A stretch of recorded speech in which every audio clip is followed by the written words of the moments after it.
ജിത്തു ജോസഫിൻ്റെ നേര് എന്ന സിനിമ OTTയിൽ റിലീസായിട്ടുണ്ട്. അതിനെക്കുറിച്ചാണ് ഇന്ന് സംസാരിക്കുന്നത്. ഈ സിനിമയിൽ എനിക്ക് ഏറ്റവും ആകർഷകമായി തോന്നിയ കാര്യം ഇതിലെ പെർഫോമൻസുകളാണ്.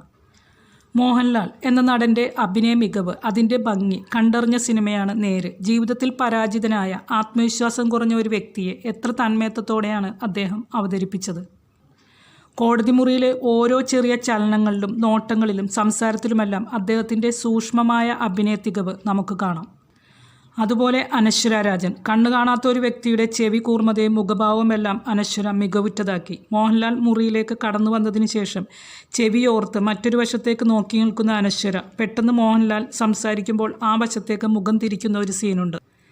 എത്ര നാച്ചുറലായിട്ടാണ് അനശ്വര അത് ചെയ്തിരിക്കുന്നത്. അതുപോലെ ഓരോ സീനും. സിദ്ദീഖും ജഗദീഷും പിന്നെ പറയണ്ടല്ലോ. വ്യത്യസ്തമായ ക്യാരക്ടർ റോളുകൾ ചെയ്തുകൊണ്ട് അവർ നമ്മളെ അതിശയിപ്പിച്ചുകൊണ്ടിരിക്കുകയാണ്. കുടിലഭാവവും വൈരാഗ്യവും പുച്ഛവും പരിഹാസവുമെല്ലാം ഒരുപോലെ മിന്നിത്തിളങ്ങുന്നുണ്ട് സിദ്ദീഖിൻ്റെ മുഖത്ത്. സമ്പന്നനായ ഒരു മുസ്ലിമിൻ്റെ കെട്ടും മട്ടും ഭാവങ്ങളും എല്ലാം ഭംഗിയായി ജഗദീഷ് അവതരിപ്പിച്ചു. കണ്ണടച്ചു കെട്ടി നീതി നിർവഹിക്കുന്ന ദേവതയെപ്പോലെ കണ്ണു കാണാത്ത സാറ നീതിക്ക് വേണ്ടി പൊരുതി.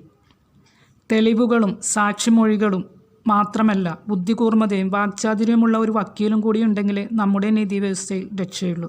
എൻഗേജിംഗ് ആയി കണ്ടിരിക്കാവുന്ന സിനിമ. BGMഉം ക്യാമറ ആംഗിളുമെല്ലാം സിനിമയുടെ വിജയഘടകങ്ങളാണ്. സാറയുടെ ഉമ്മയും പ്രതിയായ പയ്യനും നന്നായിട്ടുണ്ട്. ഗണേഷ് കുമാർ, ശാന്തി മായാദേവി, നന്ദു തുടങ്ങിയവരാണ് മറ്റു താരങ്ങൾ. സിനിമയെക്കുറിച്ചുള്ള നിങ്ങളുടെ അഭിപ്രായങ്ങൾ കമൻറ്റ് ചെയ്യുമല്ലോ. വീഡിയോ ഇഷ്ടമായെങ്കിൽ ലൈക്ക്, ഷെയർ ആൻഡ് സബ്സ്ക്രൈബ്. ഇനിയും മറ്റൊരു വീഡിയോയിൽ കാണാം. ബൈ.